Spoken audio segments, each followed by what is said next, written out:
প্রব্রাজিকা মোক্ষপ্রাণা মাতাজি স্মারক বক্তৃতা 20 নভেম্বর 2025। শ্রী সারদা মঠের ইতিহাসের প্রথম পর্ব গড়ে উঠেছে বহু অমূল্য জীবনের নিঃশব্দ আত্মনিবেদনে। একটি অনন্য মহাজীবন ছিল দ্বিতীয় সংঘাধ্যক্ষা প্রব্রাজিকা মোক্ষপ্রাণা মাতাজির। তিনি ছিলেন লোককল্যাণময়ী এক বিরল প্রতিমা।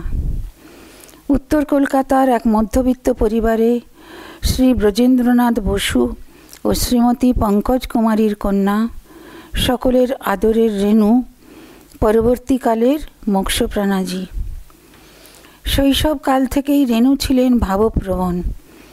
শৈশবে বাবার সঙ্গে কাঁকুরগাছি জগদ্দানে গিয়ে ঠাকুরের সমাধিস্থলে প্রণাম করা, দুহাত ভরে ঠাকুরের প্রসাদী পায়স গ্রহণ, বাবার মৃত্যুর পর মামার বাড়িতে চলে আসা এবং মায়ের এক পিস্তুত ভাই সত্যেশচন্দ্র মিত্রের সঙ্গে বেলুড় মঠ দর্শন এবং সাধু দর্শন ইত্যাদির স্মৃতি চিরদিন অম্লান ছিল তাঁর কাছে। এরপর সুড়া কন্যা বিদ্যালয়ে তাঁর পাঠক গ্রহণকালে সেখানে আশা নামে একটি মেয়ের সঙ্গে তাঁর বন্ধুত্ব হয়, যিনি পরবর্তীকালের প্রব্রাজিকা মুক্তিপ্রাণাজি। 1935 খ্রিস্টাব্দে স্বামী বিজ্ঞানানন্দজি রেণু ও তাঁর মাকে দীক্ষা দেন। সেদিন বিজ্ঞানানন্দজি তাঁর মনে একটি কথা গেঁথে দিয়েছিলেন যে ঠাকুর ও মা ছাড়া তাঁর আর কেউ নেই। সব পরীক্ষায় সসম্মানে উত্তীর্ণ হন রেণু দেবী। প্রথমে নিবেদিতা বালিকা বিদ্যালয় শিক্ষিকা রূপে এবং পরে 1946-এর 1 জুলাই প্রধানা শিক্ষিকা রূপে নূতন কর্মজীবন শুরু হলো। 1948 থেকে 1952 খ্রিস্টাব্দ পর্যন্ত সম্পাদিকা ও প্রধান শিক্ষিকার যুগ্ম দায়িত্ব বহন করেছিলেন। আনুগত্য ছিল তাঁর সহজাত। কত রকম পরীক্ষা তাঁকে দিতে হয়েছিল। নিজের লক্ষ্যে ও ব্রতে অচঞ্চল রেণু সর্বত্রই বিজয়ী। সংঘাধ্যক্ষ স্বামী শঙ্করানন্দজি 1953 খ্রিস্টাব্দের 27 ডিসেম্বর শ্রী শ্রীমায়ের পুণ্য জন্মতিথিতে ব্রহ্মচর্য ব্রতে দীক্ষিত করেন যে 7 জনকে, তার মধ্যে রেণু দেবী ছিলেন অন্যতম। শ্রী সারদা মঠের প্রতিষ্ঠার পূর্বে এন্টালি অঞ্চলে মৃগেন্দ্র মোহন সুর রামকৃষ্ণ মিশনকে নারী কল্যাণকল্পে যে বাড়িটি দান করলেন, সেখানে মঠ জীবনের প্রস্তুতি হিসাবে ব্রহ্মচারিণীরা একত্রে বসবাস করতেন। পরবর্তীকালে শ্রী সারদা মঠের প্রথম অধ্যক্ষা পূজনীয়া সরলাদি অর্থাৎ পূজনীয়া ভারতী প্রাণা মাতাজির নেতৃত্বে শ্রী সারদা মঠের সূচনা হয় এবং 1959 খ্রিস্টাব্দের 1 জানুয়ারি 7 জনের সন্ন্যাস দীক্ষা দান করেন স্বামী শঙ্করানন্দজি। রেণুর নাম হয় প্রব্রাজিকা মোক্ষপ্রাণা। ওই বছরেই তিনি শ্রী সারদা মঠের অন্যতম ট্রাস্টি নির্বাচিত হন এবং 1960 খ্রিস্টাব্দে ভাইস প্রেসিডেন্ট হন। মঠের কাজে মোক্ষপ্রাণা মাতাজির নিরলস ও কঠোর পরিশ্রম তুলনাহীন। তার অহংকারহীন অমায়িক ব্যবহারে সকলেই মুগ্ধ। ভারতী প্রাণা মাতাজির মহাসমাধির পর মোক্ষপ্রাণা মাতাজির উপর সংঘনেত্রীর মহান দায়িত্ব অর্পণ করা হয়। শ্রী শ্রী মায়ের প্রতিনিধি রূপে বহুজন হিতায় বহুজন সুখায় শুরু হলো তাঁর দায়িত্বপূর্ণ নতুন জীবন। দীক্ষাদানে তিনি সদা অকৃপণ। মানুষের সেবা করে এবং তাদের আধ্যাত্মিক পথে নিয়ে যেতে সাহায্য করে তিনি তৃপ্ত ছিলেন। মাতাজির মধুর হাসি ও মনে আনন্দ তাঁর ব্যক্তিত্বের দুর্বার আকর্ষণ ছিল। কত অসহায় মুমূর্ষু মানুষকে দীক্ষা দিয়েছেন মাতাজি। শেষ দীক্ষা দিয়েছিলেন 18 জুলাই 1999 খ্রিস্টাব্দে। মঠে মাতাজির সুদীর্ঘ 26 বছরের অক্লান্ত সেবার অধ্যায়টি সমাপ্ত হলেও চিরদিনের জন্য ভক্ত হৃদয়ে অম্লান হয়ে আছেন তিনি ওই অহেতুকী ভালোবাসার প্রতিমূর্তি রূপে। এই স্মারক বক্তৃতা প্রব্রাজিকা মোক্ষপ্রাণা মেমোরিয়াল সোসাইটির পৃষ্ঠপোষকতায় আয়োজিত।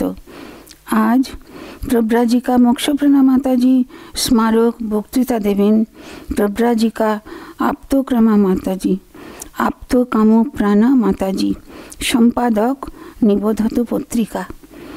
তাঁর আলোচনার বিষয় প্রব্রাজিকা মোক্ষপ্রাণা, চারিটি যোগের সমন্বয়। নমস্কার।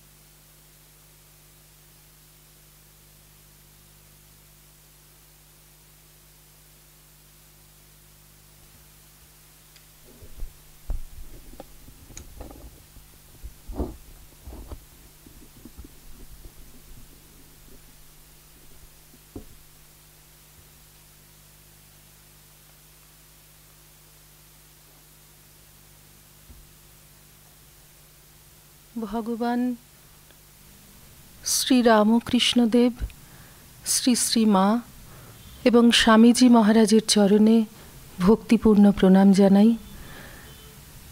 আজকের সভার কেন্দ্রমণি পরম পূজনীয়া মোক্ষপ্রাণা মাতাজিকে প্রাণের প্রণাম। যাঁদের ব্যবস্থাপনায় এই আয়োজন, তাঁদেরকে আমার শ্রদ্ধা নমস্কার জানাচ্ছি।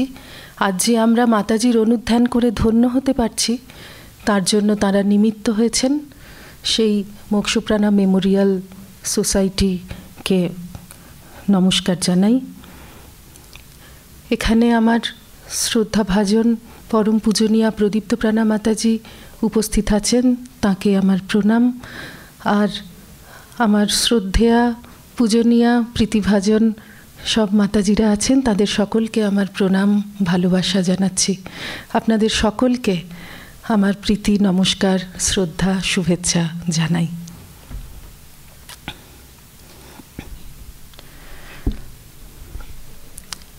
আমাদের বিষয় প্রব্রাজিকা মোক্ষপ্রাণা মাতাজির জীবনে 4টি যোগের সমন্বয়। গীতায় শ্রী ভগবান বলেছেন, ধর্মের গ্লানি দেখে তিনি অবতীর্ণ হন।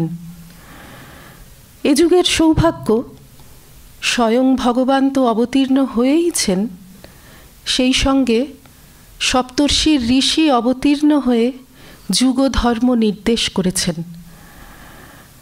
স্বামী বিবেকানন্দ সমগ্র মানব জাতির উন্নতির জন্য শ্রী রামকৃষ্ণদেবের জীবনকে একটি আলোক স্তম্ভের মতন স্থাপন করে গিয়েছেন। মানব সমাজের কল্যাণে স্বামীজির বহু অভূতপূর্ব পরিকল্পনার মধ্যে একটি প্রচলিত 4টি যোগের সমন্বয়। এই সমন্বয় সমস্ত মানুষের মধ্যে দেখা যেতে হবে। কীরকম? মানুষের স্বভাবে 4 রকম উপাদান থাকে: বিচার করবার ক্ষমতা, ভালোবাসবার ক্ষমতা, মনকে নিয়ন্ত্রণ করার ক্ষমতা, আর কর্মপ্রবণতা।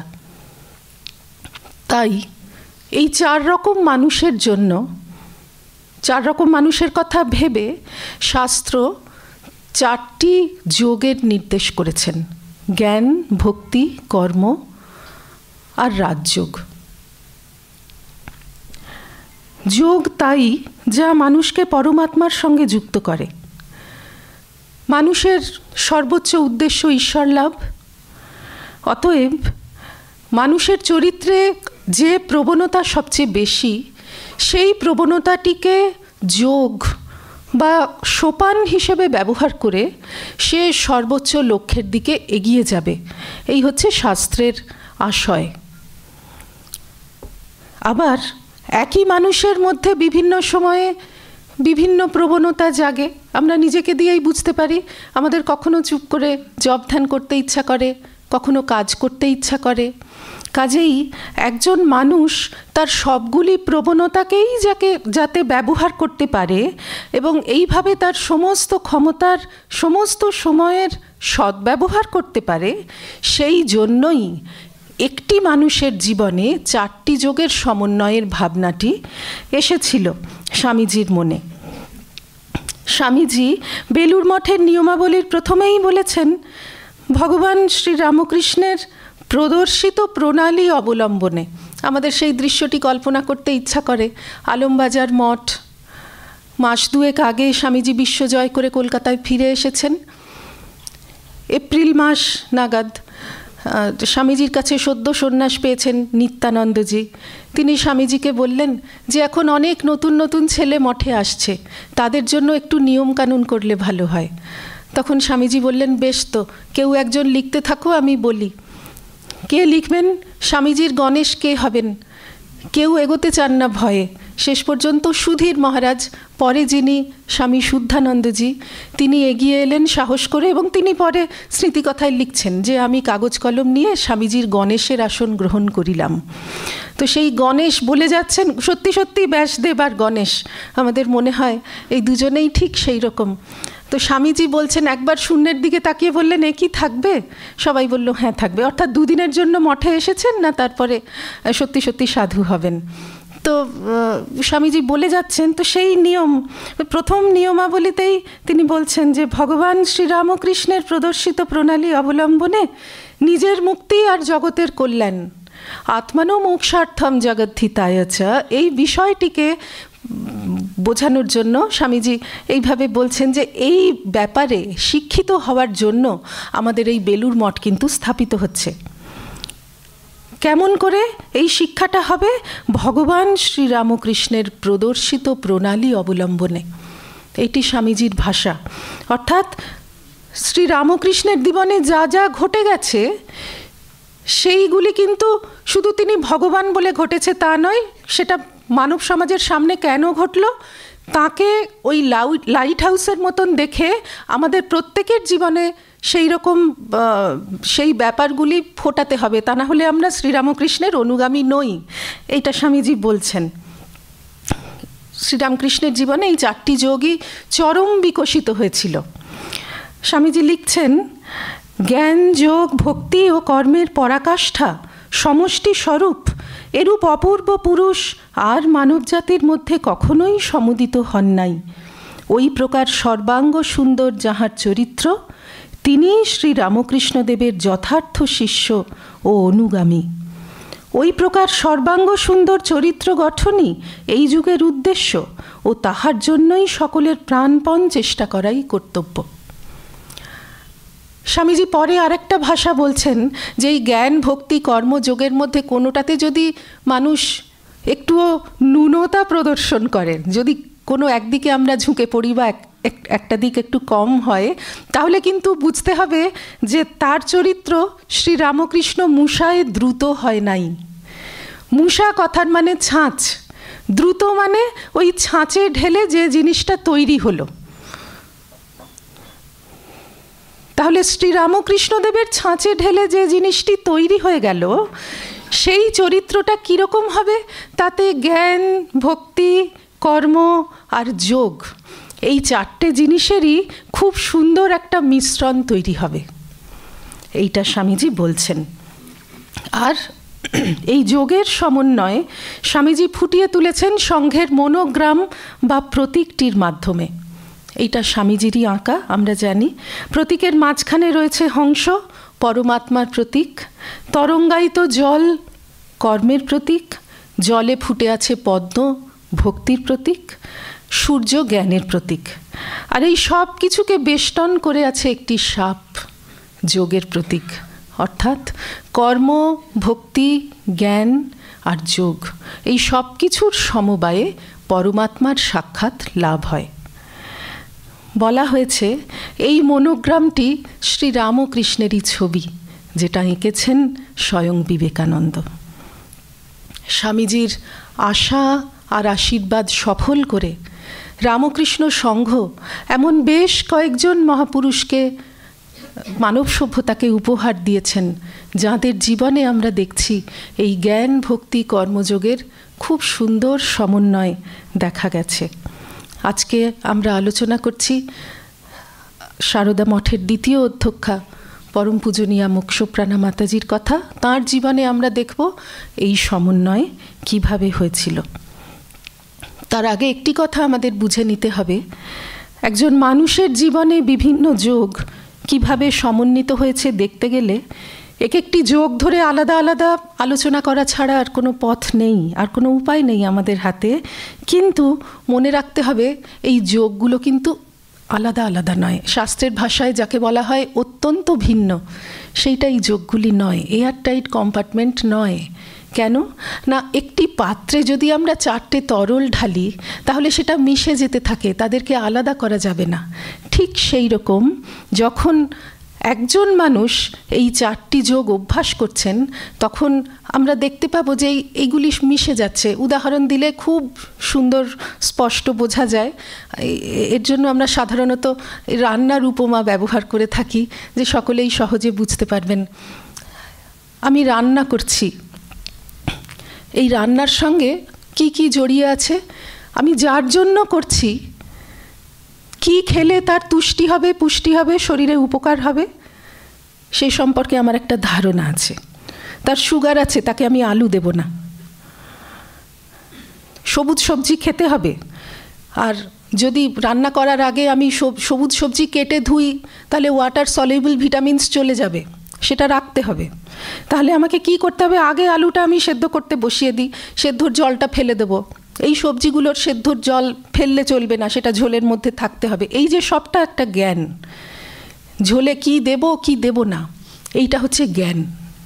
একটা ধারণা আমার মনের মধ্যে আছে, আমি জানি আমি কি করব। আর কি, আমি যার জন্য করছি তাকে আমি ভালোবাসি। আমি হয়তো সারাদিন অফিসে কাজ করে এসেছি, আমি কাজের লোককে দিয়ে করাতে পারতাম, কাউকে বলে করাতে পারতাম না, আমি নিজে করছি, আমি ভালোবেসে করছি তার জন্য। এটা ভালোবাসা। আমি হয়তো রাস্তা দিয়ে আসছি, দেখলাম যে নতুন কচু উঠেছে, আমি যার জন্য রান্না করছি তিনি কচু ভালোবাসেন, সঙ্গে সঙ্গে আমি যত অসুবিধাই হোক গাড়ি থেকে নেমে 2টো কচু আনবো, যাতে আমি ওই ঝোলের মধ্যে 2 টুকরো কচু দিতে পারি। যখন আমি ফুলকপি দিচ্ছি, আমি জানি তিনি ফুলকপি ভালোবাসেন, আগে সেটা ভাপিয়ে জলটা ফেলে দেব যাতে না গ্যাস হয়। যদি আমার মনে ভালোবাসা না থাকে এইগুলো আমি করতে পারি না। আমাদের প্রত্যেকটা কাজের মধ্যে এই ভালোবাসা মিশে থাকে। আর কর্ম তো আছেই, আমার যে জ্ঞান আর ভক্তি ভালোবাসা, তার প্রকাশটা কর্মেতেই হয়। হাত পা নেড়ে আমরা যে কাজ করছি তারই ফল, সেটাই ওই জ্ঞান আর ভক্তির ফল। কুটনো কোটা, মশলা তৈরি করা, সেদ্ধ করা, ফোড়ন দেওয়া, এই সবটাই তো কাজই। আর এই সব কিছুর মধ্যে রয়েছে যোগ, অখণ্ড মনোযোগ, যেটা না থাকলে আমি এই রান্নার কাজটা স্টেপ বাই স্টেপ করতে পারতাম না। আগে আলুটা চাপিয়ে দিয়েছি, সেদ্ধ করে তার জলটা যতক্ষণে ফেলবো ততক্ষণে আমি বাকি সবজিগুলো কাটবো। এই যে একটা প্রসেস আছে, আমার মাথার মধ্যে পুরো জিনিসটা আছে, আমি পরপর পরপর কোন কাজটা করব। এইটা হচ্ছে যোগের ফল। যোগ আর জ্ঞান ভক্তি এগুলো চোখে দেখা যায় না, চোখে দেখা যাচ্ছে শুধু কর্মটা, যেটা আমি হাতে পায়ে করছি। তো এই প্রত্যেকটা কাজের পেছনে আমাদের কিন্তু এই 4টে জিনিস লেগে থাকে। পূজ্যপাদ ভূতেশানন্দজি মহারাজ খুব সুন্দর করে এটা বলেছেন, একবার সেটা স্মরণ করে নিলে আমাদের সুবিধে হবে। তিনি বলছেন, সকলের কর্মপ্রচেষ্টার মধ্যে প্রেম, প্রীতি, ভালোবাসা থাকে, সেটা ভক্তির এলিমেন্ট। সব কাজের মধ্যেই ঠিক বেঠিক, ভালো মন্দ, উচিত অনুচিত বিচার থাকে, যেটা জ্ঞানের এলিমেন্ট। আবার মনঃসংযোগ সব কাজেরই ভিত্তিভূমি, যেটা রাজযোগ। আর কর্ম তো শুধু কর্মযোগীর ক্ষেত্রে নয়, সব পথেই কর্ম উপস্থিত ও অপরিহার্য। আর একটা জিনিস ইন্টারেস্টিং, সময় খুব বেশি নেই তবু বলতে ইচ্ছে করছে। আমরা গীতায় যেমন দেখি রজস্তমশ্চাভিভূয়া সত্ত্বম ভবতি ভারত ইত্যাদি শ্লোকে বলা হয়েছে যে রজ তমকে অভিভূত করে সত্ত্বগুণ প্রাধান্য পায়, সেরকম অন্য সব গুণের ক্ষেত্রেই তাই। এই 3টি গুণের মধ্যে কোনো না কোনো গুণ কোনো না কোনো মানুষের মধ্যে প্রধান হয়, এবং বাকিগুলো কিন্তু নেই তা নয়, আছে কিন্তু কম হয়ে আছে। যে সত্ত্বগুণী বা যিনি ব্রহ্মজ্ঞ পুরুষ, তিনি কি কখনো ঘুমোন না? কিন্তু যখন ঘুমোচ্ছেন তখন তার মধ্যে তমগুণটা প্রাধান্য পাচ্ছে। যে অত্যন্ত রজগুণী, সে কি কখনো মন মুখ এক করে ভগবানকে ডাকেনি? যে খুব দুষ্টুপাজি খুনি, সেই লোক কি কখনো তার শিশু সন্তানকে প্রাণ ভরে ভালোবাসেনি? কাজেই সকলের মধ্যেই সব গুণ কখনো না কখনো প্রাধান্য পাচ্ছে। ঠিক সেই রকম এই যোগেও যখন আমরা যে যোগ অবলম্বন করে আছি, দিনের মধ্যে কখনো আমরা কাজ করছি, কখনো জপ ধ্যান করছি, কখনো ঘুমোচ্ছি, কখনো না কখনো আমাদের মধ্যে এই বিভিন্ন রকম যোগ প্রাধান্য পেয়ে যাচ্ছে। তার মধ্যে যেটা সবচেয়ে বেশি প্রধান হয়ে থাকে তাকে উপলক্ষ করেই আমরা বলি যে এই মানুষটি কর্মী, এই মানুষটি খুব ভক্ত, এই মানুষটি খুব জ্ঞানী, কিন্তু তার মধ্যে বাকি যোগগুলোও রয়েছে। এইটি আমাদের বুঝে নিতে হবে যে সমন্বয় কিন্তু সবসময় থাকে। কে কতটা সচেতন হয়ে নিজের জীবনে প্রকাশ করতে পারলেন তার উপরই চরিতার্থতা। আলোচনার সুবিধের জন্য আমরা 4টি যোগ আলাদা আলাদা করে দেখব। তার মধ্যে প্রথমেই আমরা আলোচনা করছি মাতাজির জীবনে ভক্তি অংশটি। মাতাজির সারা জীবনটি ভক্তির একটি নিটোল ছবি। অল্প বয়সে অনিশ্চিতের হাতে নিজেকে সঁপে দিয়েছিলেন ভগবানকে ভালোবেসে আদর্শের টানে। পূজনীয় বিজ্ঞানানন্দজি মহারাজ তাঁকে দীক্ষাদানের সময় বলেছিলেন, আজ থেকে তোমার কেউ নেই, শুধু ঠাকুর আর মা। মাতাজি পরে বলেছেন যে মাতাজি তখন তরুণী, কিশোরী। মাতাজির প্রথমেই মনে হয়েছিল, সে কি এত বড় পৃথিবীতে আমার আর কেউ নেই? তারপরেই সঙ্গে সঙ্গে ওই কথাটি মনের মধ্যে দৃঢ়ভাবে গেঁথে গেল। মাতাজির সমস্ত জীবনে এইটি একমাত্র সত্য। এই যে ছোটবেলায় আমরা দেখছি MA পাশ করে কিছুতেই বিয়ে করবেন না, অন্য সব ভাই বোনেদের একে একে বিয়ে হয়ে যাচ্ছে, সেই সময় খুব অল্প পরিচয়ে তিনি একদিন মাত্র এসে নিবেদিতা স্কুল দেখেছিলেন, তারপরেই পছন্দ হয়ে গেল। তিনি যখন বললেন আমি ওখানে গিয়ে থাকবো, বাড়ির সবাই রাজি হলেন। ঈশ্বর নির্ভর জীবন যাপন করবেন ভেবে তিনি চলে এসেছিলেন। সামনে সমস্ত জীবন পড়ে আছে, কি হবে কিচ্ছু জানেন না। অজানা জায়গা, অচেনা পরিবেশ, মানিয়ে নিতে পারবেন কি না তাও জানেন না। শুধুমাত্র ঠাকুরকে, মাকে, স্বামীজিকে ভালোবেসে মাতাজি চলে এসেছিলেন। পরে বলতেন, একটা ছোট্ট পুঁটলি নিয়ে স্কুলে চলে এসেছিলাম। আমাদের মনে হয় সেই যে গীতায় ভক্তিযোগে রয়েছে, অনিকেত স্থিরমতি ভক্তিমান মে প্রিয় নরহা, একেবারে যেন মাতাজিকে লক্ষ্য করে লেখা হয়েছে। অনিকেত কিন্তু স্থির মতি, মতি স্থির আছে, তিনি কি করবেন আর কোনো কিছুই স্থির নেই। শ্রদ্ধাপ্রাণা মাতাজি আসবার আগে তখন তো স্কুল রামকৃষ্ণ মিশনের সেক্রেটারি ছিলেন বোধাত্মানন্দজি মহারাজ। তিনি বললেন যে দেখো, কাশী থেকে একজন খুব কোয়ালিফাইড মেয়ে আসছেন, তোমার চেয়ে পরীক্ষা করবার জন্য বলছেন যে তোমার চেয়ে অনেক বেশি কোয়ালিফাইড, অ্যানি বেসান্ত কলেজে পড়ান। তখন মাতাজিকে আসলে হেডমিস্ট্রেস করে রাখা হয়েছিল স্কুলে। তো সেই জন্য মহারাজ বলছেন যে তাকে তো তাহলে হেডমিস্ট্রেসের পদটা দিতে হবে, তাহলে তুমি কি করবে ভেবে দেখো। মাতাজি বললেন, কেন, আমি এখানেই থাকবো। মহারাজ বলছেন, তুমি কি কাজ করবে? মাতাজি বললেন, কেন, আমি জমাদারনির কাজ করে থাকতে হলেও এখানেই থাকবো। এই যে এই ছোট্ট ছোট্ট ঘটনাগুলি, কিন্তু এগুলো সবই ভক্তির প্রকাশ। আর মনে রাখতে হবে সেটা 1946 সাল, হিন্দু মুসলমান দাঙ্গা চলছে।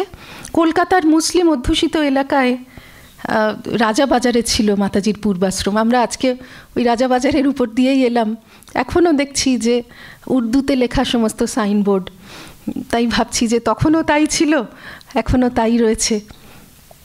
মাতাজি তখন তো ফোনের যুগ নয়, কি অবস্থায় আছেন চারদিকে শুনছেন, খুনোখুনি চলছে।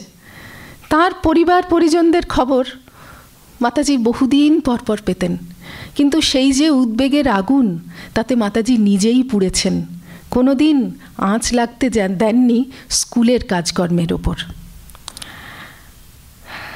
পরে সারদা মঠ হওয়ার সময় তখনও তাঁদের সন্ন্যাস হয়নি। স্কুল থেকে যখন মঠ বাস করতে এসেছেন, যে সন্ন্যাসিনীরা সেই সময় তাকে দেখেছেন, পরে তাঁদের কাছে আমরা স্মৃতিচারণ শুনেছি যে সারা রাত মাতাজি একেবারে পাথরের মূর্তির মতন জপ ধ্যান করতেন। তখন বেশি ঘরবাড়ি ছিল না আমাদের মঠে, গঙ্গাধারের বাড়ি একটি আর পুরনো মন্দির এখন আমরা যাকে বলি, এই দুটি বাড়ি। সেই গঙ্গার ধারের বাড়িতে তার আপনাদেরকে বলে বোঝাতে পারবো না, এত সুন্দর সেটা। আমাদের প্রত্যেকের স্বপ্ন কখনো না কখনো গঙ্গাধার বাড়িতে থাকা। চারদিকে বিশাল বারান্দা, একেবারে গঙ্গার ওপর। আমরা যে শাস্ত্রে পড়ি না, গঙ্গায়াম ঘোষও, মানে ঘোষ পল্লী গঙ্গার ওপর। ওপর মানে গঙ্গার ওপর তো আর ঘরবাড়ি হতে পারে না, কিন্তু এত বেশি শীতলতা, এত হাওয়া যে মনে হচ্ছে যেন গঙ্গার ওপরেই আছে। তা আমাদের সেই বাড়িটা তেমনি, পুরো একেবারে মা গঙ্গার ওপরেই মনে হচ্ছে যেন বসে আছি যদি বারান্দায় বসি।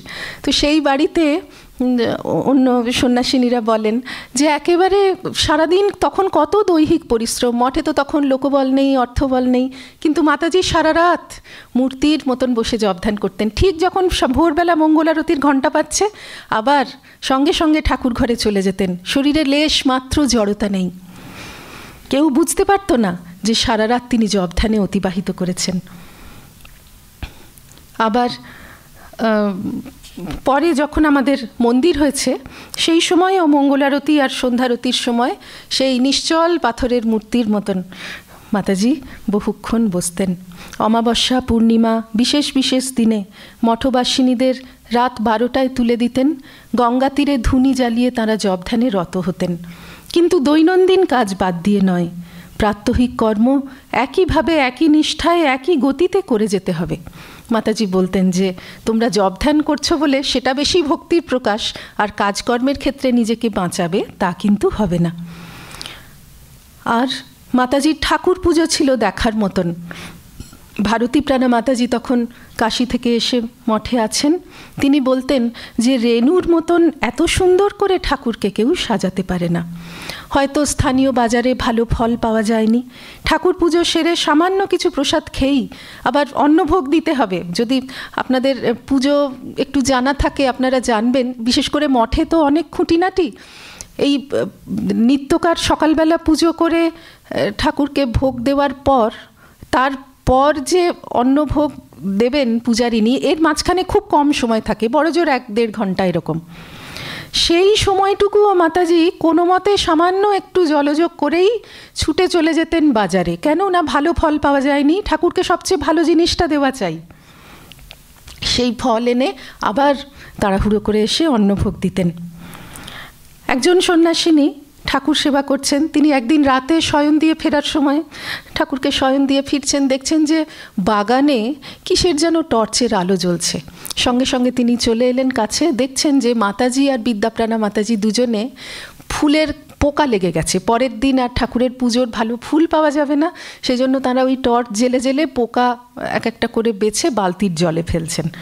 আর সেই সন্ন্যাসিনীকে দেখে মাতাজি বললেন, এই দেখো ঠাকুরের পুজোর ফুল সব পোকায় খেয়ে ফেলতো, কালকে পুজোর জন্য কিছু পেতে না, এখন পোকা ফেলে দিয়েছি, তুমি ফুল পাবে। এই যে ঠাকুরকে জীবন্ত ভেবে খুব ভালোবেসে ঠাকুর সেবার একটা ধারা মঠে তাঁরা স্থির করে দিয়ে গিয়েছিলেন। খুব গরমের সময় সন্ধ্যারতির পরে মাতাজি বলতেন যে আবার তোমরা গর্ভমন্দিরের মেঝে মুছে দাও, যাতে ঠাকুরের একটু গরম কম লাগে। আবার খুব ঠান্ডা যখন পড়েছে, মাতাজি ভোরবেলা গর্ভমন্দিরে এসে দেখছেন যে যথেষ্ট গরম চাদর দেওয়া হয়েছে কি না। পূজার হয়তো 2টো করে চাদর দেওয়া হয়েছে, তবু পূজারিনীকে বলতেন যে আর একটা দাও না, বড় ঠান্ডা। শীতের সময় সন্ধ্যারতির পর ঠাকুরের মালা খুলে দিতে বলতেন, কেন না ঠাকুরের ঠান্ডা লাগবে। সন্ন্যাসিনীরা বলেন মাতাজি যখন লীলা প্রসঙ্গ ক্লাস নিতেন, তার এত ভক্তি, এত সুন্দর প্রাণবন্ত ব্যাখ্যা যে মনে হতো যেন ঠাকুর স্বয়ং এসে বসে রয়েছেন। মাতাজি সব সময় সচেতন থাকতেন যে মঠে যেন কোনো অবাঞ্ছিত, কোনো অপ্রয়োজনীয় শব্দ না হয়, কেন না ঠাকুরের কষ্ট হবে। এই সমস্ত প্রকাশ আমরা দেখেছি যে বোঝা যেত ভেতরে কতখানি ভক্তি রয়েছে। আর চূড়ান্ত শরণাগতিই ভক্তির একটি পর্যায়। প্রকৃত ভক্ত নিজেকে সম্পূর্ণরূপে ভগবানের যন্ত্র করে ফেলেন, তার অহংবোধ সম্পূর্ণ নষ্ট হয়ে যায়। মাতাজিরও এমনটি হয়েছিল। কত মানুষের জন্য মাতাজি কত কিছু করেছেন সেটা আমরা যখন কর্ম অংশটি আলোচনা করব তখন বলবো। কেউ যদি ধন্যবাদ জানাতে আসতো তখন মাতাজি তাকে বলতেন যে আমাকে নয়, আমি তো যন্ত্র মাত্র, শ্রী শ্রী মাই তোমার জন্য সব করেছেন, তাকেই কৃতজ্ঞতা জানাও। একটি চিঠিতে মাতাজি লিখেছিলেন, আমি এখানে বসে আছি ঠাকুর মায়ের ইচ্ছায়।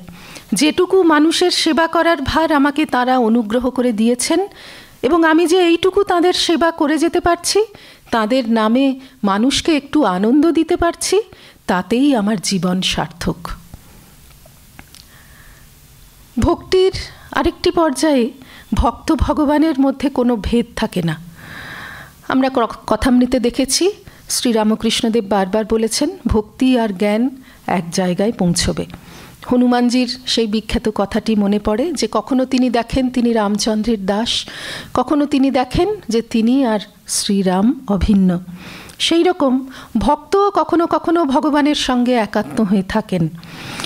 মাতাজির ক্ষেত্রে আমরা বহুবার এমনটি দেখেছি। কয়েকটি ঘটনা বলবো।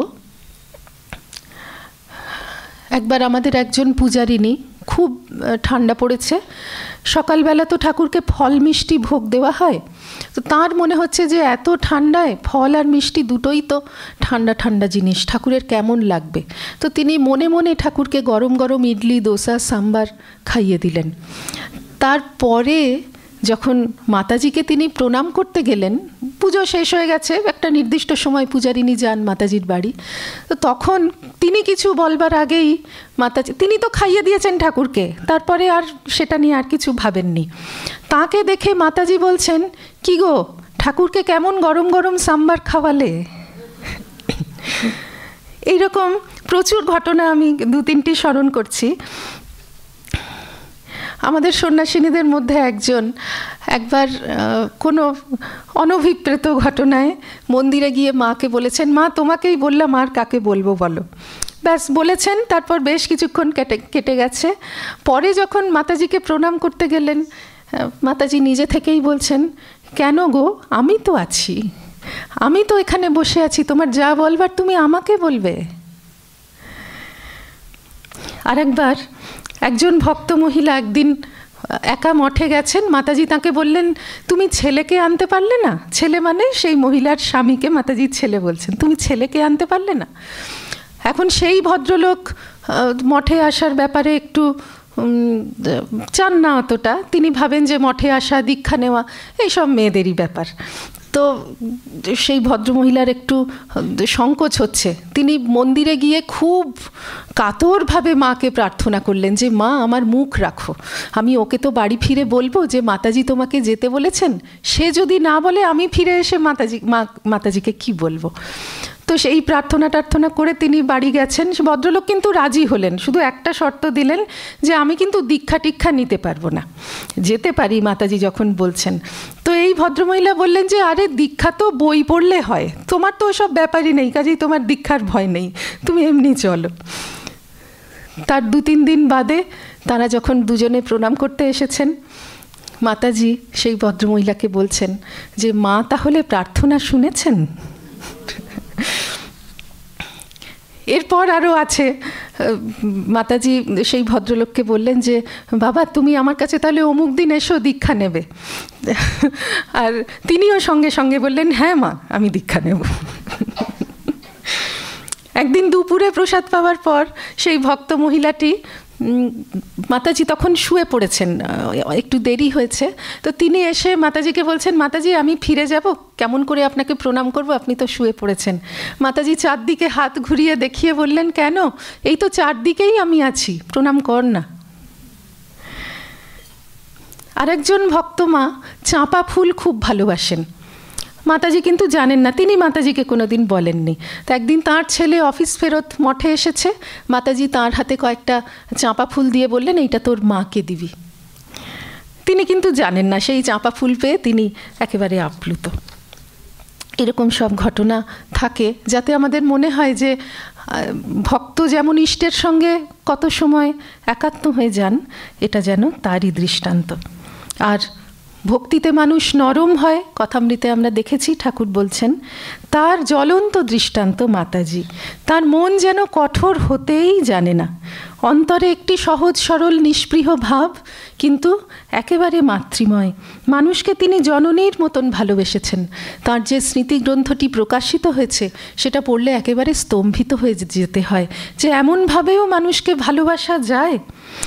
একজন ভক্ত কন্যা বিকেলে মাতাজির কাছে গিয়েছে, মাতাজি তখন চিঁড়ে ভাজা খাচ্ছেন, তাকে বলছেন যে তুই আয় আমার কাছ থেকে নিবি। তখন সে হাত ধুয়ে এসেছে, ওই ভিজে হাতটা জামাই মুছবে কি মুছবে না ইতস্তত করছে। মাতাজি সঙ্গে সঙ্গে বললেন আয় না আমার চাদরে মোছ।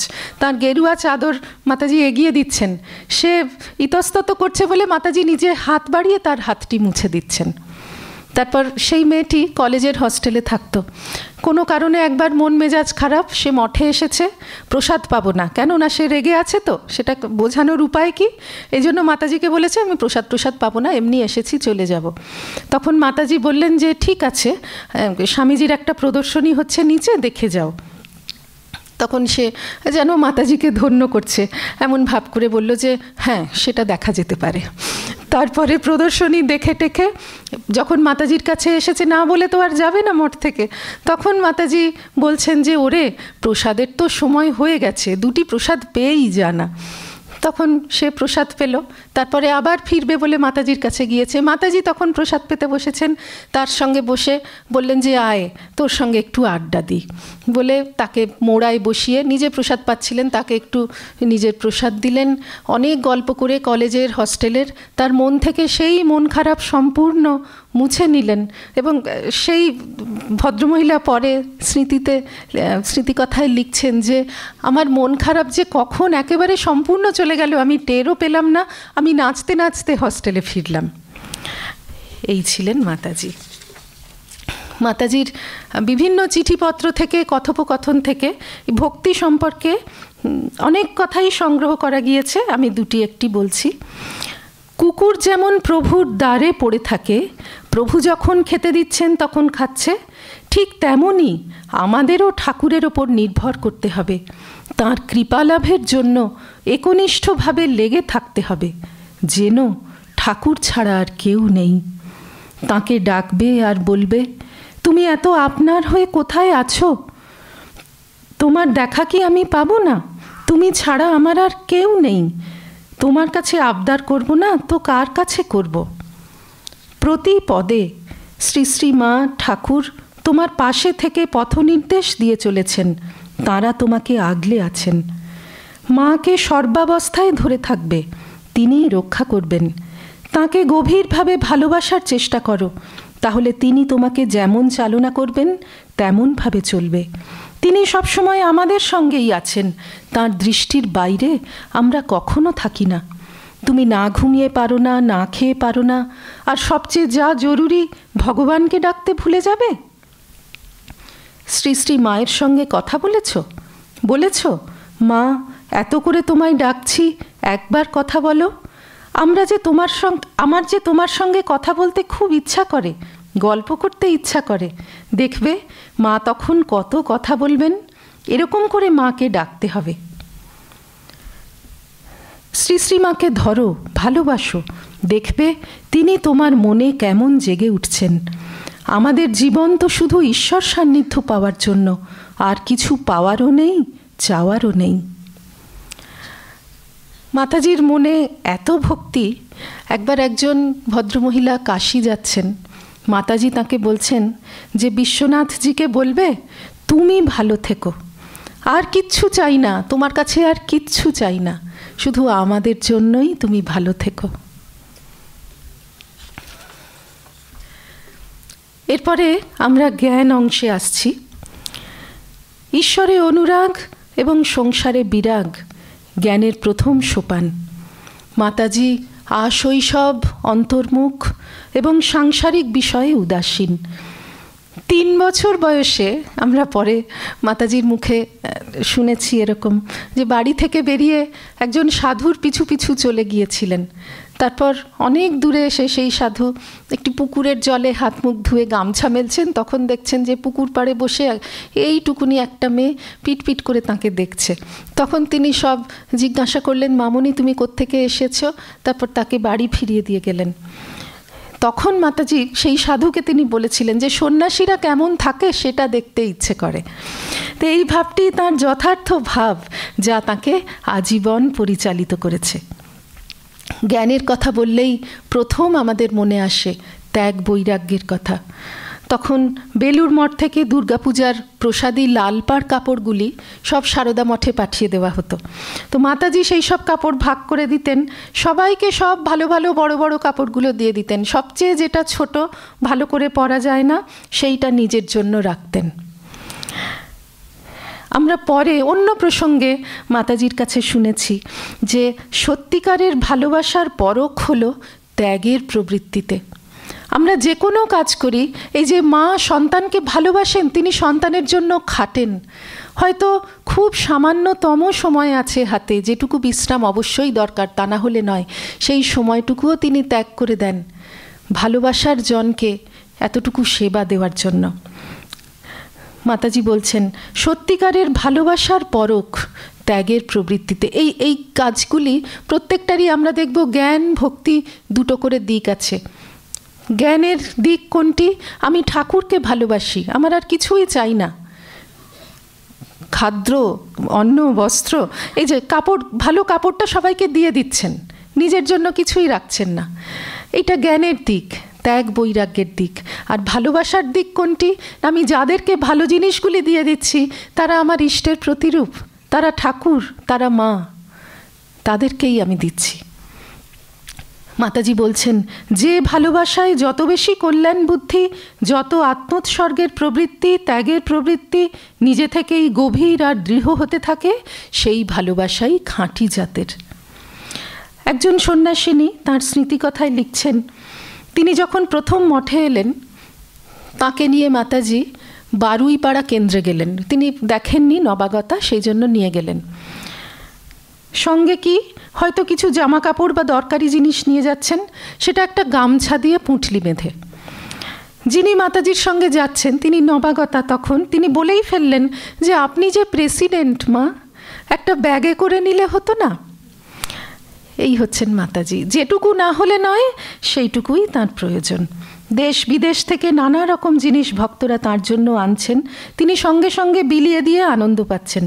তীর্থযাত্রার সময় কেউ যদি জিজ্ঞাসা করত তার জন্য কি আনবে, মাতাজি বলতেন আমার কিচ্ছু লাগবে না, মা তো উজাড় করে দিয়েছেন, তীর্থে গিয়ে তীর্থ দেবতার মাহাত্ম্য অনুভব করার চেষ্টা করো, তাতেই আমি আনন্দ পাব। একজন সন্ন্যাসিনী লিখেছেন যে তাঁরা যখন ব্রহ্মচারিণী মাতাজির ক্লাস পেতেন, মাতাজি বলতেন একটি ছেলের গল্প। সে সবচেয়ে কম দামের টিকিট কিনেছে আর ট্রেনে উঠে ফার্স্ট ক্লাস কামরাতে পুরো সিট জুড়ে জিনিসপত্র রেখে ঘুমোচ্ছে।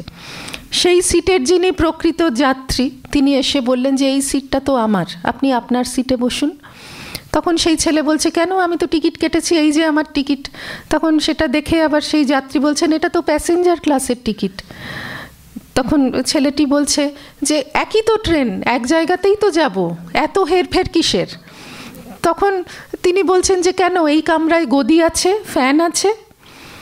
তখন সেই ছেলেটি তার সিট থেকে গদিটা তুলে ছুঁড়ে দিয়ে বলল মশাই এই নিন আপনার গদি। অর্থাৎ আমরা সবাই এক জায়গাতেই যাব, একই পথে যাচ্ছি, তাহলে কিসের এই মাঝখানে যে মান, যশ, সম্মান, পদ, এগুলো এতটাই অকিঞ্চিতকর। মাতাজির অন্তরে এত বৈরাগ্য, এই গল্পটা বলতে বলতে তিনি এত দূর একাত্ম হয়ে গেছেন যে ক্লাসে তিনি নিজের চেয়ারের গদিটা টেনে তুলে ছুঁড়ে দিলেন আর মুখে বললেন দূর, কিছুই চাই না, কিচ্ছু চাই না ঠাকুর, শুধু তোমাকে চাই, কৃপা করো, দেখা দাও।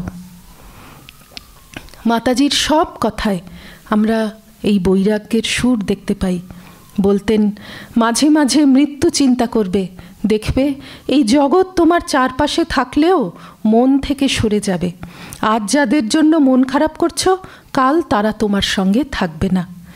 সব সময় নিজেকে বলতে থাকো, মৃত্যু সুনিশ্চিত, তাই আমি আপ্রাণ চেষ্টা করব ভগবান লাভ করতে।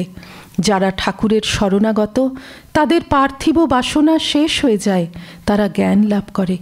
জীবন ক্ষণস্থায়ী, যা কিছু করবার এখনই করে নাও। ব্রহ্মচারিণীদের ক্লাসে বলতেন, ভগবান লাভ হবে কি করে? খুব খাটো, ঠাকুরের চিন্তায় একেবারে ডুবে যাও। কে তোমাকে কি ভাবলো, কে তোমাকে যত্ন করলো, কে অপমান করলো, ফিরেও দেখো না, কেবল ঠাকুরের দিকে চেয়ে এগিয়ে যাও। জীবনের শেষ কয়েক মাস মাতাজি দুরারোগ্য ব্যাধি উপেক্ষা করে হাসি মুখে ভক্তদের দর্শন দিতেন।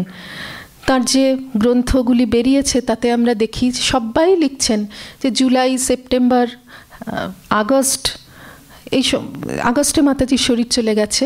জুলাই, আগস্ট এই সমস্ত মাসেও তারা মাতাজিকে দর্শন করেছে এবং মাতাজি হাসি মুখে সবাইকে বলছেন, দেখে মনে হচ্ছে শরীর খারাপ, কিন্তু মাতাজি বলছেন আমি ভালো আছি, তোমরা ভালো থেকো। মাতাজির এত বৈরাগ্য যে সারা জীবন তিনি নিজের দৈহিক কষ্টকে কোনো গ্রাহ্যের মধ্যেই আনেননি। অন্তিম সময়েও তার ব্যতিক্রম হয়নি। জ্ঞানের সঙ্গে তপস্যার সম্পর্ক নিবিড়। জ্ঞানী বলতে সাধারণত আমরা তপস্যা পরায়ণ বৈরাগ্যবান সাধকের ছবি মনে করি। মাতাজির জীবনে কিন্তু আলাদা করে সেই রকম কোনো অধ্যায় নেই। প্রথম যখন মঠ হলো তখন তারা প্রত্যেকেই কোনো না কোনো প্রতিষ্ঠানের সঙ্গে যুক্ত ছিলেন, কাজ করছিলেন। আর তখন লোকবল এত কম যে নিজেদেরই মঠের সব কাজ করে নিতে হতো। তখন সব ছেড়ে তপস্যা করতে যাওয়ার পরিস্থিতিই ছিল না। তাছাড়া বেলুড় মঠ কর্তৃপক্ষ তখন মঠ করে দিয়েছেন, তারা মাথার ওপর আছেন অভিভাবকের মতন। তারা যেটুকু বলছিলেন মাতাজিরা সমস্ত মন প্রাণ দিয়ে সেইটুকুই করতে চেষ্টা করছিলেন। কিন্তু এই সমাজ সংসারের মধ্যে থেকেই, এই কর্মসমুদ্রের মধ্যে থেকেই তারা যেভাবে তপস্যা করে গেছেন সেটা কিন্তু প্রচলিত অর্থে আমরা তপস্যা বলতে যা বুঝি তার চেয়ে বহু গুণে অধিক। আমরা ওই ভক্তির পর্যায়েই দেখেছি যে দৈহিক পরিশ্রম সারাদিন যথেষ্ট, তারপরেও সারা রাত জপ ধ্যান করছেন। সময় পেলেই একা অথবা কয়েকজনকে নিয়ে পঞ্চবটিতে চলে যেতেন, কয়েক ঘন্টা জপ করে ফিরতেন। পরে মাতাজি বলতেন, রাত জেগে জপ করো তো দেখি, কেমন মরো। শুভ কর্ম করে কেউ কখনো মরে না, মরে কল্পনার বিনাশের ভয়ে। জ্ঞানীর অভিমান থাকে না। এই নিরভিমানতার সঙ্গে ভক্তের শরণাগতি মিলে যায়। আমরা এর আগেই ওই ভক্তির পর্যায়ে দেখেছি মাতাজি বলতেন, আমি যে এখানে বসে আছি ঠাকুরের মায়ের ইচ্ছায়। সেটা আমরা এখানে জ্ঞানের দিক থেকেও দেখতে পারি যে তিনি কিছু করছেন এই বোধ তাঁর নেই। মঠ তৈরির প্রথম থেকেই বড় বলেও তাঁর কোনো অভিমান নেই। 60 সালে যখন মিশন হয়েছে, রামকৃষ্ণ সারদা মিশন, তখন থেকেই তিনি সহসংঘাধ্যক্ষা, কিন্তু ওই পদমর্যাদার কোনো অভিমান তাঁর ছিল না। পরে তিনি বলতেন, ত্যাগ ছাড়া মানুষ শান্তি পেতে পারে না। কিসের ত্যাগ?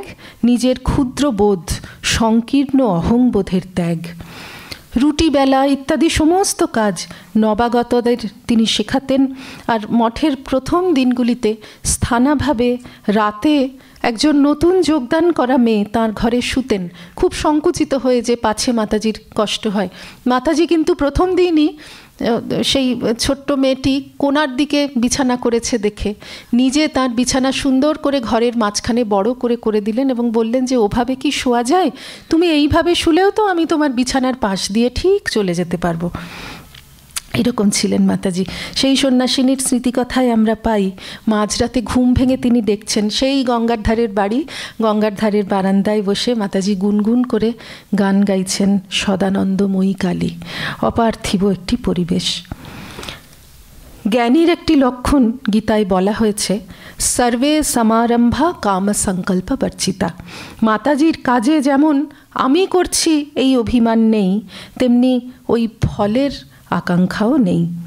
বলতেন, তোমার কাজ তুমি সাধ্যমতো নিষ্ঠা ও শ্রদ্ধার সঙ্গে করো, ফলাফলের কথা চিন্তা করো না। মাতাজি নিজে সব কাজ করতেন নীরবে, কারোর প্রশংসা বা নিন্দার অপেক্ষা করতেন না।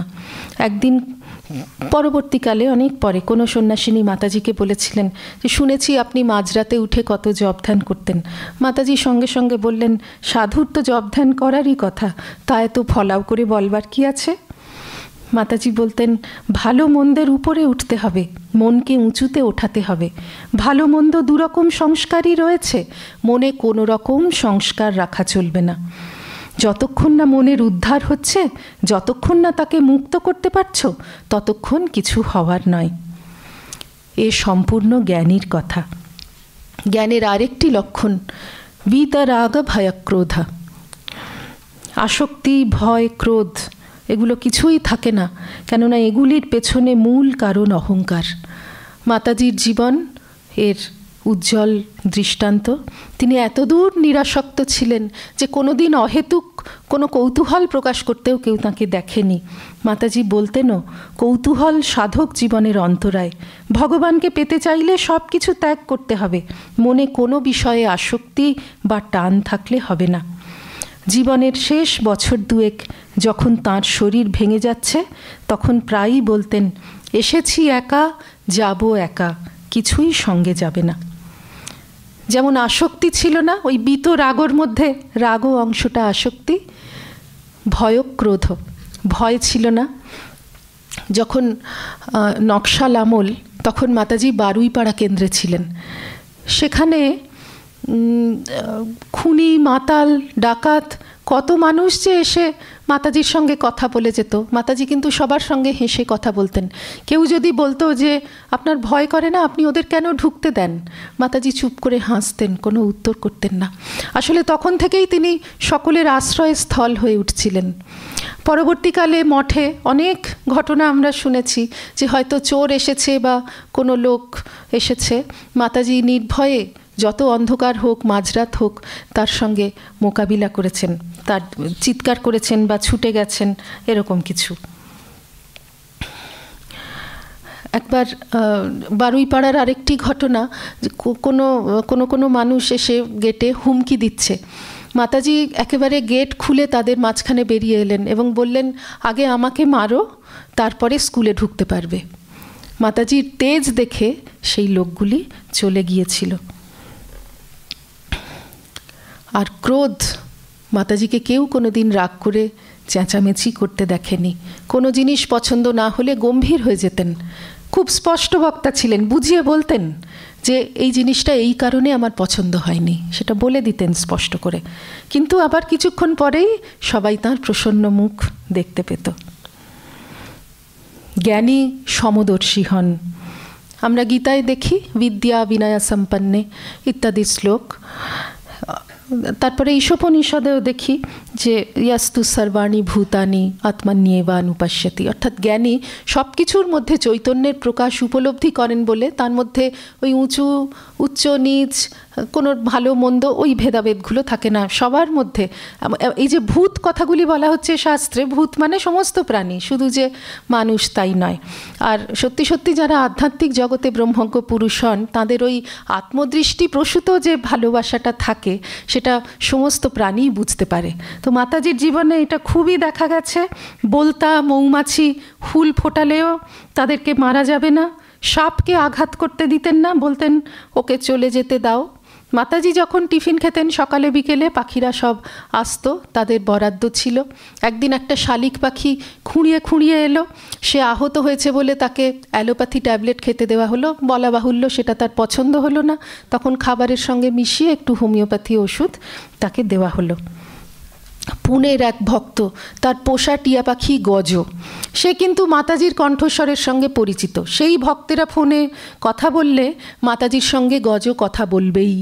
কলকাতায় এলে গজ মাতাজির কাঁধে চাপবেই। মাতাজির ফোনে গলা শুনলেই গজ আনন্দে শীষ দিয়ে তার মানে খুব আনন্দ পেয়েছে সেটা জানাতো। গজর সঙ্গে মাতাজির বন্ধুত্ব ক্যামেরায় ধরা আছে। শুধু যে পশু পাখি তা নয়, গাছপালার সঙ্গেও মাতাজির প্রাণের যোগ ছিল। মাতাজি ওই জানলা দিয়ে দেখতেন যে কখনো হাওয়ায় গাছের পাতারা চঞ্চল হয়ে দুলছে, কখনো চুপ করে একেবারে স্তব্ধ হয়ে যাচ্ছে।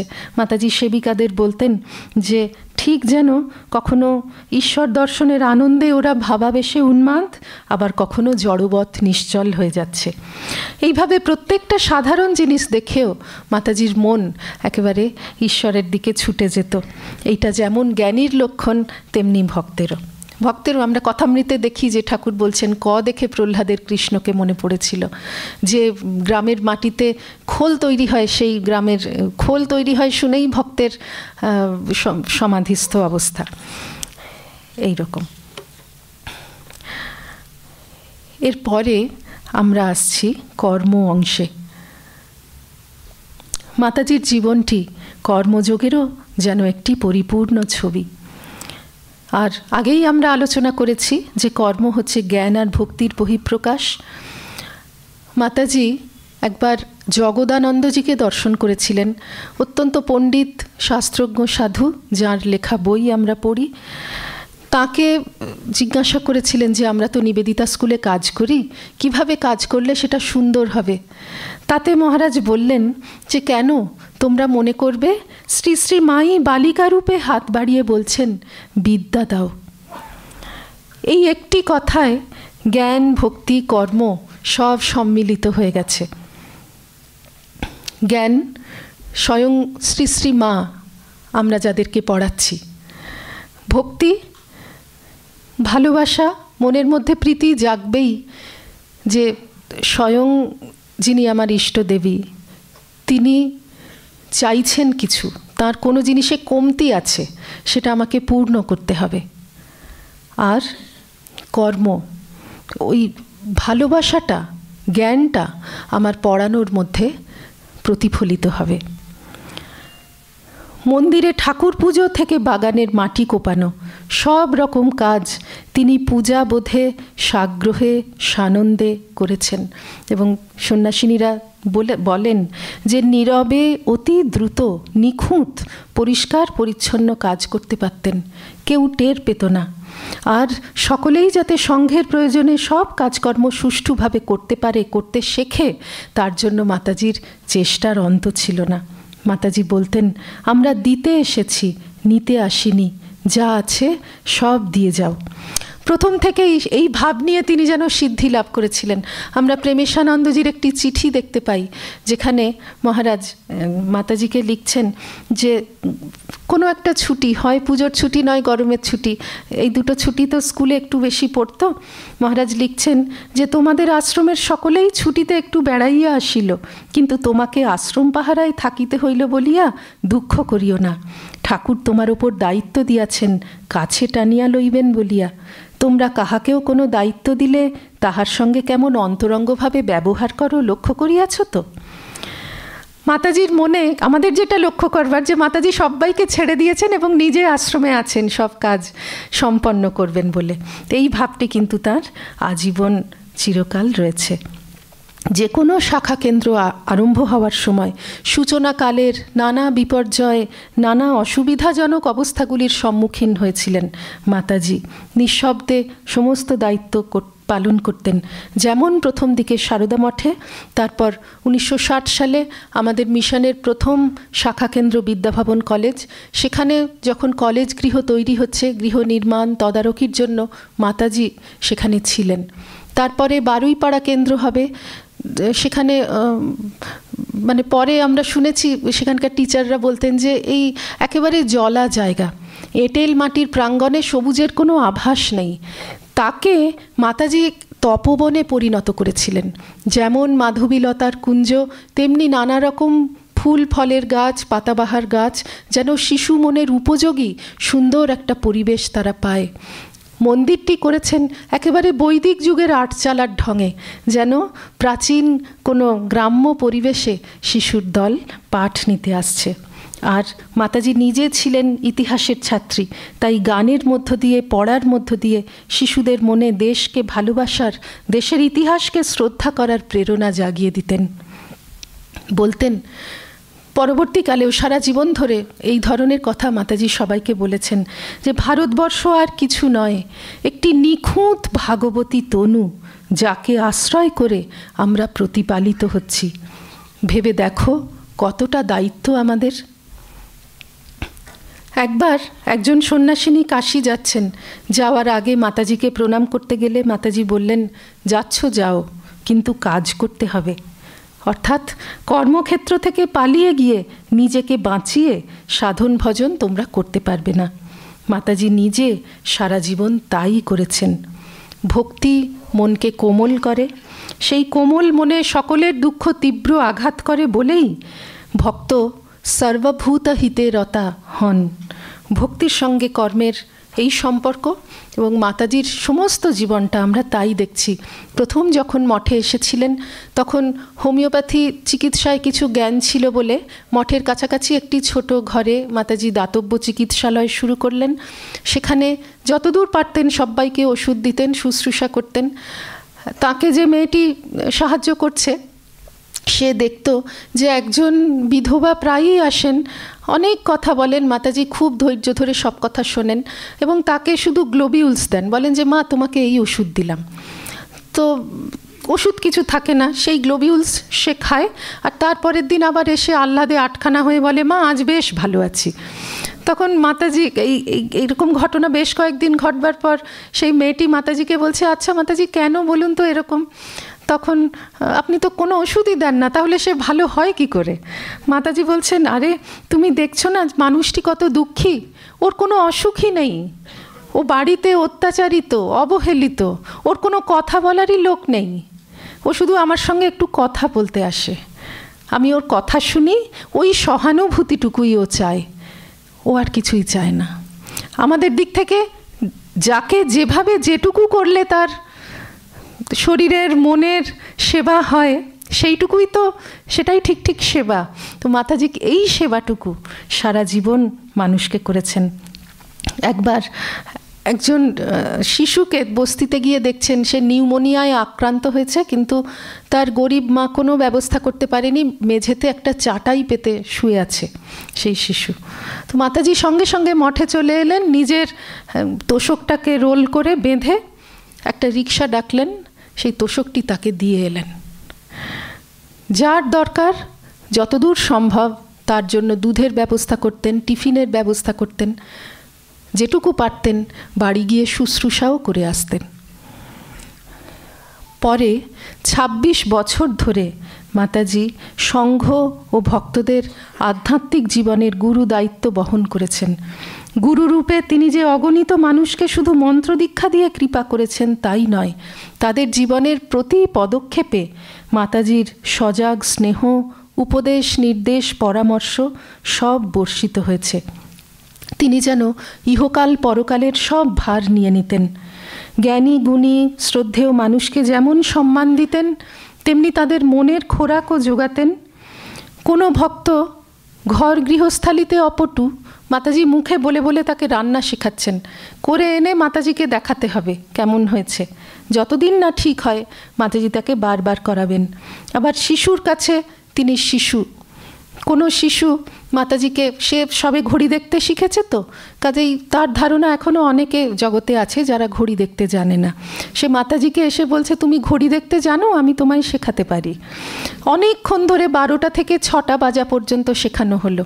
তারপর মাতাজি বললেন যে এর বেশি শিখলে আমি ভুলে যাব, আজ এই পর্যন্ত থাক, এর পরেরটা পরের দিন হবে। এই শিশুর আপনারা পারলে পড়ে নেবেন, অত্যন্ত সুখপাঠ্য মজার স্মৃতিকথা। দীক্ষা নেওয়ার জন্য সে ব্যাকুল, সে বাড়িতে দেখছে বাবা মা দিদি সবাই জপ করছে, অথচ তার জপের কোনো আসন নেই। আসনওয়ালা দীক্ষা মাতাজি তাকে দেননি, চন্দনের টিপ পরা দীক্ষা মাতাজি তাকে দেননি, এই জন্য সে কান্নাকাটি করে। তারপর যেদিন সে ক্লাস 1-এ উঠলো মাতাজিকে বলল আমি তো যথেষ্ট বড় হয়েছি, এবার তুমি আমাকে ওই টিপ পরা দীক্ষাটা দাও। মাতাজি বললেন না, তুমি আরেকটু বড় হও তখন দেব। তখন সে এত রেগে গেল, তার ওই 3-4 বছরের জীবনকালে যতদূর খারাপ কথা সে শুনেছে এবং সংগ্রহ করে রেখেছে সব এক এক করে বের করে মাতাজিকে বলতে লাগলো, তুমি পাজি, তুমি দুষ্টু, তুমি পৃথিবীর সবচেয়ে খারাপ লোক, তুমি আমার জন্মটাই নষ্ট করে দিলে। এরপর তোমার মুখ আর কেউ দেখবে না। এই সমস্ত কথা সে মাতাজিকে বলল এবং সে সত্যি এত কেঁদেছিল যে মাতাজি কয়েক মাস পরেই তাকে কোলে বসিয়ে দীক্ষা দিয়েছিলেন। এমনভাবে মাতাজি কিন্তু মানে সকলেরই কতভাবে যে ভার বহন করেছেন প্রত্যেকের, সেটা বলে বোঝানো যাবে না। শুধু ভালোবাসা আশীর্বাদই নয়, সকলে তার কাছে পেয়েছেন ধৈর্য এবং জীবনে পথ চলবার শক্তি। একবার ব্যাঙ্গালোরে তার একজন শিষ্যের পথ দুর্ঘটনা ঘটে। সে ফিরে এসে মাতাজিকে দর্শন করতে এসেছে। মাতাজি তাকে বলছেন যে ব্যাঙ্গালোরে তো আমি তোর সঙ্গে ছিলাম, তাই না? তোর ঘরে ছিলাম। মাতাজি ছিলেন বলেই সে রক্ষা পেল, অভাবনীয়ভাবে, তার বাঁচবার কথাই নয়। একবার একজন সন্ন্যাসিনীর হাতে মাতাজি একটু প্রসাদ, একটু চরণামৃত, অর্ঘ্য দিয়ে একটি ঠিকানা দিয়ে পাঠালেন এক ভক্তের বাড়িতে। সেখানে গিয়ে সেই সন্ন্যাসিনী দেখছেন যে সেই ভক্তের প্রবল জ্বর, তার স্ত্রী ছেলে মেয়ে কেউ তাকে সামলাতে পারছে না। তারপর সেগুলি তিনি দিয়ে তো এলেন, আরও কয়েকবার পাঠিয়েছেন। 2-3 বছর বাদে তিনি দেখছেন যে ক্রাচে ভর দিয়ে, ওই ভদ্রলোক পঙ্গু ছিলেন, শয্যাশায়ী ছিলেন, আর এই সন্ন্যাসিনী 2-3 বছর বাদে দেখছেন যে ক্রাচে ভর দিয়ে ভদ্রলোক মঠে এসেছেন। হাত পা কিছুই স্বাভাবিক নয়, কিন্তু গুরুর প্রতি শ্রদ্ধা, গুরুর আশীর্বাদে তিনি যেন নবজন্ম লাভ করেছেন। আরেকটি ঘটনা, একজন ভক্ত মা মাতাজির কাছে আসতেন। তার রোজগেরে বড় ছেলে 3 দিনের জ্বরে মারা যায়। মাতাজি তাকে সান্ত্বনা দিলেন, তারপরে রোজ আসতে বললেন এবং ওই সকাল 9টার সময় ঠাকুরের প্রসাদী ফল ভোগ যখন নামবে, সেই প্রসাদী শরবত আর একটু ফল প্রসাদ একজন ব্রহ্মচারিণীকে নির্দেশ দিলেন যে রোজ 9টার সময় ইনি আসবেন, একে তুমি দেবে। 1 মাস পর সেই ভদ্রমহিলা মাতাজিকে বলছেন, রেণুমা, আমার সব শোকটা তুমি টেনে নিলে। আর সেই ছেলেটির মৃত্যুতে তার পরিবার আর্থিক সংকটেও পড়েছিল। যতদিন না ছোট ছেলেটি চাকরি পেয়েছে, মাতাজি তাদের আর্থিক সাহায্য করেছিলেন। আবার এক শিষ্যের সহধর্মিনীর নাম মায়া।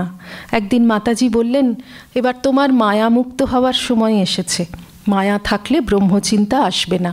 এই কথা বলে মাতাজি তাকে ব্রহ্ম গায়ত্রী উপাসনা করতে নির্দেশ দিলেন। গায়ত্রী উপাসনা, গায়ত্রী রহস্য ইত্যাদি বই দিলেন। গুরু শিষ্যে সেই সব পাঠ শিক্ষা চলতে লাগলো। কয়েকদিন পর সেই ভক্তের স্ত্রী মারা গেলেন এবং পরে ভক্ত লিখছেন যে আমি তখন বুঝতে পারলাম যে মাতাজি কেন আমাকে বলেছিলেন মায়ামুক্ত হতে হবে আর এই ব্রহ্ম গায়ত্রী উপাসনা শিক্ষা দিয়েছিলেন। এমনভাবে সকলকে শান্তি আনন্দ দিয়েছেন, শিক্ষা দিয়ে জীবন গঠন করে দিয়েছেন, মন পরিবর্তন করে দিয়েছেন। এইগুলি মাতাজির জীবনব্যাপী মহাকর্মের দৃষ্টান্ত। আর এই সব কিছুর পেছনে রয়েছে যোগ। যোগ দেখা যায় না। মাতাজির এত মনোযোগ যে আমরা স্মৃতিকথাগুলিতে পড়ি, কেউ কেউ লিখছেন, আমি মাতাজি বই পড়ছিলেন, মাতাজির পাশে গিয়ে দাঁড়ালাম, অনেকক্ষণ পর মাতাজি টের পেলেন, ও তুমি এসেছো, কখন এলে? ভক্তেরা অবাক হয়ে যেতেন যে কি করে এত মনে রাখেন। হয়তো 2-3 বছর পর কেউ এসেছেন, মাতাজি বলতেন, তুমি তো এইরকম ছিলে না, তুমি অনেক রোগা হয়ে গেছো, বা কারোর কাছে কোনো কথা শুনেছেন সেটা ঠিক মনে রেখে বলতেন। যে কাজ যখন করতেন সম্পূর্ণ মনোযোগ দিয়ে করতেন বলে এটা সম্ভব হতো। আর মাতাজির নিজের মুখের কথা, সিনসিয়ারিটি যদি থাকে তবে কনসেন্ট্রেশন আসবে। মনের বাজে খরচ করো না। ইষ্টবস্তুর চিন্তা ছাড়া অন্য চিন্তা মানেই মনের বাজে খরচ। ইষ্টকে ভালোবাসতে না পারলেও তেতো ওষুধ গেলার মতো অহর্নিশ জপ করে যেতে হয়। নিজের জীবনটা শৃঙ্খলার সঙ্গে গঠন করো, অন্তত মনটার ওপর কিছুটা দখল থাকুক। মনকে ভেসে যেতে দিও না তার খেয়াল খুশি মতো। মন তো একটা পাগলা ঘোড়া, আচ্ছা করে ট্রেনিং না দিলে পাগলামি করবেই। এই 4টি যোগ মাতাজির জীবনে কিভাবে মিলেমিশে গেছে আমরা দেখলাম। মাতাজির চিঠিপত্রেই আমরা এই সমন্বয়ের একটা ইঙ্গিত পাই। ঠিক সমন্বয় ভেবে মাতাজি বলেননি, কিন্তু যেভাবে বলেছেন তাতে এই সমন্বয়ই ফুটে উঠেছে। মাতাজি লিখছেন, স্বরূপে শ্রী রামকৃষ্ণ চিন্তায় বিবেকানন্দ আর কর্মে শ্রী শ্রী মা হতে হবে। জপ ধ্যান কাজকর্ম সহ সরল পবিত্র অনাড়ম্বর জীবনযাপনই ভগবৎ সান্নিধ্য লাভের সাধনা। জপে নিষ্ঠা, কর্মে নিয়মানুবর্তিতা, মনকে প্রসন্ন ও শান্ত রাখা, এইগুলো যদি যথাযথভাবে চালিয়ে যেতে পারো, কল্যাণময়ী জগদ্ধাত্রী মা তোমার হাত ধরে থাকবেন। আমাদের এগুলি বিবেচনা করবার আর সময় নেই, কিন্তু এই প্রত্যেকটি কথা যদি আমরা তলিয়ে দেখি, এখানে দেখব জ্ঞান, ভক্তি, কর্ম আর যোগ সম্মিলিত হয়েছে। আমরা বুঝতে পারছি মহাসাগরের বুক থেকে এক আঁচলা জল তুলে নিয়ে যেমন বলা যায় না যে এই জলটা গঙ্গার, গোদাবরীর না যমুনার, ঠিক সেই রকম এইরকম মহাপুরুষদের যাদের জীবনে যোগ চারটি যোগ সম্মিলিত হয়েছে, তাদের জীবন থেকেও এক একটি দৃষ্টান্ত তুলে বলা যায় না যে এটা জ্ঞানের দৃষ্টান্ত, এটা কর্মের বা ভক্তির। কেন না, তাদের প্রতিটি আচরণে, প্রতিটি যাপনে মিশে গেছে জ্ঞানীর সংযম, ভক্তের প্রীতি, যোগীর স্থৈর্য এবং কর্মীর উদ্যম। বস্তুত এই মিশে যাওয়াই শ্রী রামকৃষ্ণ মুসায় দ্রুত হওয়া, যে কথাটি আমরা আগে স্মরণ করেছি।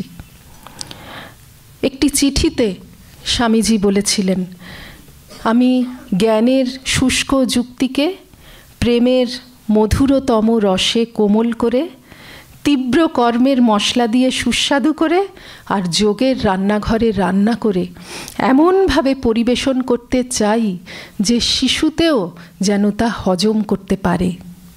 বস্তুত স্বামীজি নিজে তার সমস্ত জীবন ধরে তাই করে গেছেন মানব সভ্যতার মনের খাদ্য জোগানোর জন্য।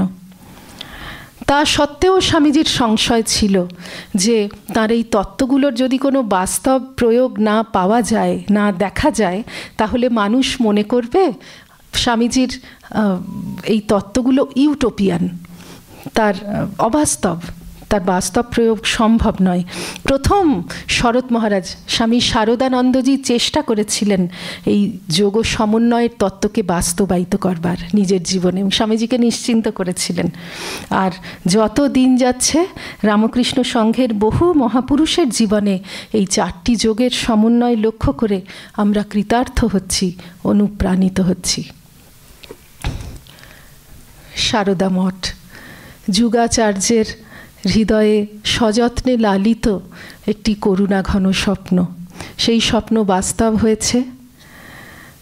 পৃথিবীর সবচেয়ে বেশি নারী হত্যার দেশে মেয়েরা এগিয়ে যাচ্ছেন। বাইরের জগতে যেমন কাজকর্মে, খেলাধুলোয়, তেমনি অন্তর্জগতেও।